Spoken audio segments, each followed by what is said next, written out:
자, 1920년대 학생운동에 대해서 보겠습니다. 주로 볼 사건은 크게 두 가지 사건이 있는데 26년에 일어난 60만세 운동과 29년에 일어난 광주 학생 항일운동, 이 두 가지를 중심으로 학습을 할 거예요. 먼저 60만세 운동을 보자면 이 배경이 뭐냐. 자, 20년대 중반에 사회주의 세력이 성장했어. 이 얘기가 왜 나오냐면 60만세 운동을 준비했던 세력 중에 하나가 사회주의 세력이기 때문이야. 그리고 학생들의 동맹 휴학 등 식민지 교육에 저항이 많아졌는데, 당시에는 당연히 일제가 식민지 교육을 했겠지. 그러면 수업 시간에 공공연히 일본인 교사나 아니면 학교 측에서 조선인을 비하하는 발언도 많이 하고 또 차별 의식도 많았을 거야. 그래서 학생들이 여기에 반발해서 동맹 휴학을 일으키거나 그랬겠지. 자, 그런 와중에 그러니까 지금 사회주의 세력이 성장해서 활동을 하고 있었고 학생운동도 성장을 하고 있던 차에 26년 4월에 순종이 사망했다. 자, 순종이 사망하게 됐는데 우리가 3.1운동 때 생각을 해보면 3.1운동 때는 고종이 사망했지. 자, 그로부터 7년이 지났단 말이야. 이번에는 순종이 죽었어. 그러면 당연히 이 순종의 사망으로 인해서 장례식에 참석하는 인파가 많을 때 민족운동을 일으킨다면 제2의 3.1운동을 일으킬 수 있겠다라고 우리 민족운동가들이 생각을 했던 거야. 그래서 아까 성장하고 있었던 사회주의 단체와 그 다음에 천도교, 동학의 후신이라고 했을 천도교, 이들은 말하자면 민족주의를 대표하고 그 다음에 학생, 이 세 개의 집단이 순종의 인산일, 한마디로 장례식 하는 날이라고 생각을 하면 되겠지. 그래서 이 인산일에 맞춰서 대규모 만세운동 계획을 세웠어. 근데 일본이 바보는 아니겠지. 일본도 지금 3.1운동 때랑 상황이 비슷하니까 굉장히 경찰이 이 준비를 많이 하고 있었단 말이야. 그래서 시위 계획이 일제에 발각돼서 애국지사가 대거 검거가 되었다. 사회주의 운동가들이나 천도교 계열 운동가들은 많이 잡혀갔단 말이야. 남은 건 학생들밖에 없었어. 그래서 이게 시위 진행이 제대로 안 될 것이다. 어린 학생들만 남아있고 나이 많은 활동가들은 다 잡혀갔기 때문에 큰 운동은 없을 것이다 라고 생각을 하고 있었는데, 학생들을 주축으로 예정대로 시위를 추진했단 말이야. 그래서 6월 10일에 서울 지역 학생을 중심으로 만세운동이 벌어졌고 이것을 60만세운동이라고 불러. 몇 년이냐? 아까 얘기했듯이 1926년입니다. 그리고 서울에 있는 학생뿐만 아니고 전국 각지에 있는 학생들도 동맹휴학으로, 동맹휴학은 학교들이 연합하여 휴교하는 걸 얘기하는 거지. 정확하게 얘기하면 학교라고 얘기하긴 그렇고 학교 차원에서 한 건 아닐 거고, 학교에 다니는 학생들이 연합해서 학교를 안 나오는 거예요. 정치적인 목적으로. 자, 그랬는데 이 60만세 운동은 강경한 진압으로 인해서 많은 부상자가 발생하고 한 200명 정도가 검거됐다고 해요. 이것이 60만세 운동입니다.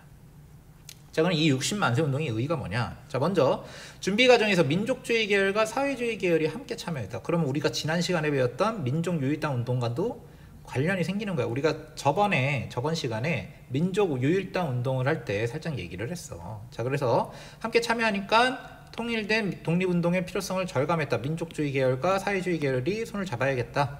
그래서 이후에 우리가 저번 시간에 배웠던 신간회 같은 민족유일당 운동 추진에 영향을 줬어.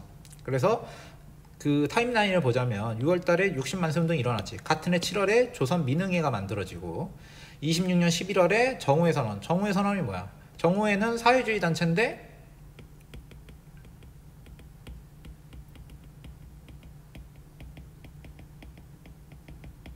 민족주의와 사회주의 연합을 촉구했단 말이야. 그리고 정오회는 사회주의 단체인데 얘네들이 단체를 이 정오회 선언을 하고 해산해버려. 우리가 민족유일당 단체가 만들어지면 우린 가입할 거니까 지금 현재 사회주의 단체인 정오회는 해체시켜버리겠다. 그리고 해체해버렸단 말이야. 그래서 이런 것들이 결실을 얻은 게 27년 2월에 우리가 저번에 배웠던 민족유일당 단체인 신간회가 결성됐다는 거지. 한마디로 60만세 운동은 민족유일당 추진에 영향을 줬다라는 거고, 우리가 저번 시간에 민족유일당 운동의 계기라고 볼 수 있었던 26년 11월의 정오의 선언, 그리고 이후에 신간의 결성에 영향을 준 운동이라는 거지. 자, 그리고 29년에 일어난 광주학생 항일운동을 봅시다. 자, 광주학생 항일운동은 60만 세 운동 이후에 학생운동은 계속 활발해졌어. 왜냐면 학생들이 야, 이거 우리가 이제 독립운동의 주축이구나 라고 생각을 하는 거야. 그리고 당시 여기서 학생이라고 하면 대학생도 있지만 중학생, 고등학생인데, 아유 뭐 중학생 고등학생이 도대체 뭘 한다는 거야. 근데 당시 중학생 고등학생과 지금의 중학생 고등학생은 다르지. 일제시대의 중학생 고등학생들은 사회의 엘리트야. 교복 입고 다니면 엘리트 취급을 받았단 말이야. 그래서 뭐 학교 안 다녀도, 학교에 다니지 않는 날에도 방학 때 이럴 때도 학생들은 교복을 착 입고 다녔어. 입고 다니면 엘리트라는 표시가 딱 되는 거니까. 지금이랑 다름. 지금은 의무교육이기 때문에 중학교 다닌다, 고등학교 다닌다 대단할 거 하나도 없지만, 일제시대에는 초등학교조차도 절반 이상 다니지 못하던 시절이야. 중학교, 고등학교라고 하면 인구의 10%? 5%? 뭐 이 정도 수준도 못 다녀. 지금 대학생, 해외 유학 간 사람보다 더 대단하게 봤단 말이야. 똑똑하게 봤단 말이지. 학생 이러면 기본적으로 중학교든 고등학교든 똑똑하다 이렇게 생각을 하고 있었다는 거지. 그래서 이 엘리트 의식을 가졌던 중학생, 고등학생들이 우리가 민족의 미래를 결정한다, 민족운동 해야겠다 이렇게 해서 학생운동을 활발하게 벌이는 거지. 그래서 이들은 학교 내에서 독서회, 비밀결사 등을 조직하고 동맹휴학 같은 저항운동을 벌였다. 독서회에서 책을 읽는 건데 독서 동호회 수준이 아니고, 여기서 일제가 금지하는 여러 서적들, 독립운동가들이 쓴 책이라던가 아니면 사회주의 서적 같은 걸 읽으면서 일제와 투쟁하려는 정신을 키워나갔고, 이 독서회를 중심으로 비밀결사를 만들어서 식민지 교육이나 일본 제국주의에 반대하는 운동을 준비하고 있었다는 거지. 그래서 학생운동이 지금 점차 활발해지고 있었다는 거야. 자, 그래서 학생운동도 활발해지면서 성격도 변화하는데, 처음에는 학내 문제 개선을 요구했어. 아니 지금 우리 옆반 담임이 스즈키라는 선생님이 조선인을 비하합니다, 이 정도에서 그쳤다면, 학생들이 뭘 느꼈냐면, 선생님이 스즈키가 자꾸 이상한 소리를 해서 스즈키 바꿔달라 해서 어떻게 동맹유학해서 바꿨더니 또 그 다음에 나카무라가 와서 이상한 얘기를 한단 말이야. 그래서 학생들은 어떤 생각을 하게 되느냐, 선생 한두 명이 문제가 아니다, 식민지 교육 자체가 문제다. 근데 식민지 교육을 철폐하려면 식민지에서 벗어나야겠지. 이렇게 생각이 되는 거야. 그래서 독립운동과 연관이 될 수밖에 없는 거지. 그래서 이런 요구들, 뭐 한국인 본위 교육, 한국인을 위한 교육을 해라, 자꾸 식민지 교육을 해서 우리나라 사람들을 일본의 편의에 맞춰서 교육하려고 하지 마라, 그리고 한일 학생 차별도 철폐해라, 이렇게 요구를 했던 거지. 자, 그런 와중에 광주학생 항일운동이 벌어지게 되는데, 왜 일어났냐. 자, 광주학생 항일운동은 광주발 통학열차에서 한국 일본 학생과의 다툼으로 시작됐다. 자, 나주라는 도시가 있어, 전라도에. 광주가 있는데 당시에는 학교가 얼마 없으니까 나주에 사는 사람들도 광주로 통학을 했단 말이야. 근데 기차 타고 통학을 했단 말이지. 통학 기차가 있어서. 근데 여기에 보통 한국인이 다니는 학교, 일본인이 다니는 학교 따로 편성을 했지만, 기차에서만큼은 일본인, 한국인 가릴 것 없이 같은 기차 타고 다녔단 말이야. 그러다 보니 이 기차 안에서 싸움이 많이 벌어졌는데, 어떤 면에 벌어졌느냐. 이 당시에는 통학열차에서 일본인 남학생이라는 후쿠다라는 사람이 있었는데, 이 사람이 한국인 여학생 박희춘 선생의, 이 동그라미 쳐져 있는 분이 박희춘이라는 분인데, 이 한국인 여학생이 댕기문을 잡아 끌면서 희롱했고, 마침 이걸 보고 있었던 사람 중에 여학생의 사촌 동생이 박준채라는 사람이 있었는데, 이분 나중에 해방되고 나서도 막 일본 조선대학 교수도 하고 이랬던 분이야. 어쨌든 박준채가 시비가 붙어서 싸움이 일어났고, 이 둘만의 싸움으로 끝나는 게 아니고 한국인 학생과 일본인 싸움에 일본인 학생의 패싸움으로 번졌어.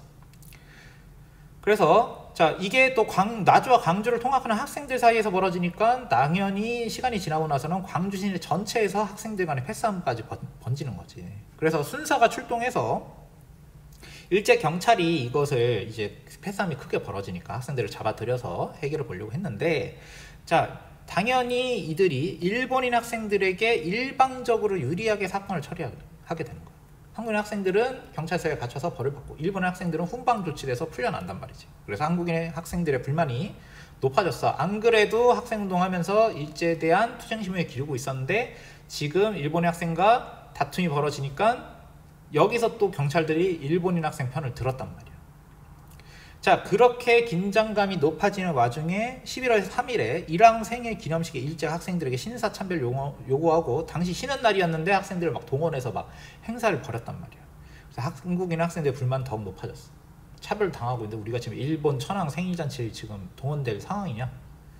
그래서 그날 학교에서 시내에 나와서 일왕 생일 축하 준비를 하고 있었던 조선인 학생, 일본인 학생 자꾸 마주치겠지. 그래서 한국인, 일본인 학생과의 충돌이 한 번 더 일어나게 되고 광주 지역 학생들은 경문을 뿌리면서 걸기하게 된단 말이야. 그러니까 이게 어떻게 보면 한 남학생이 여학생의 댕기머리를 잡아 끌면서 일어난 아주 사소한 사건이라고 생각할 수 있겠지만 그 이전에 60만세 운동 이후에 학생운동은 더 활발해지고 식민지 교육에 대한 불만이 있었고 그리고 이 패싸움을 해결하는 과정에서도 민족 차별이 작용하게 되니까 이렇게 거대한 규모의 운동으로 번져나가게 되는 거예요. 그래서 광주에서 끝나지도 않아.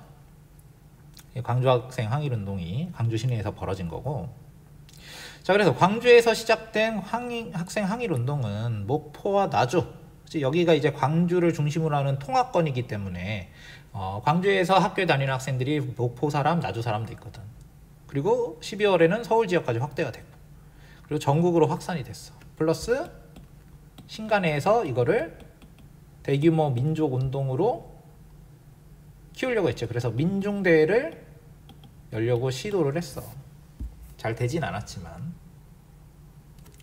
자, 그래서 광주 학생 항일운동은 전국에 320여 개 교와, 당시에 뭐 학교가 그렇게 많지도 않았는데 이렇게 참여를 많이 했고, 그리고 수만 명의 학생이 참여했던 3.1운동 이후 최대 규모의 민족운동이다.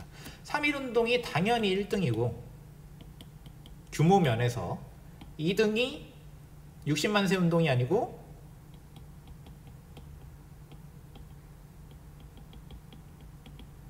광주 학생 항일운동이고, 그리고 3등이 아마 60만세 운동일 거야. 그치? 그래서 광주 학생 항일운동의 주장을 보면 이렇게 나와 있지. 조선인 본위의 교육제도, 식민지자 노예 교육제도, 그치? 사회과학 연구의 자유를 획득하라. 이게 바로 사회주의겠지. 이런 것들을 보면 단순히 여학생 머리 끄잡아 당겨서 일어난 것은 기폭제에 불과하고 일본인들이 시행했던 식민지 교육에 대한 불만이 주 원인이 돼서, 그리고 일본에 저항하겠다는 의지가 작용을 해서 벌어진 사건이 광주 학생 항일운동이다. 이렇게 볼 수 있겠지. 그리고 요거는 60만세 운동과 관련이 있다는 것을 외울 필요가 있다. 그래서 요 내용은 교과서에 있으니까 잘 보도록 합시다. 오늘은 여기까지 하겠습니다.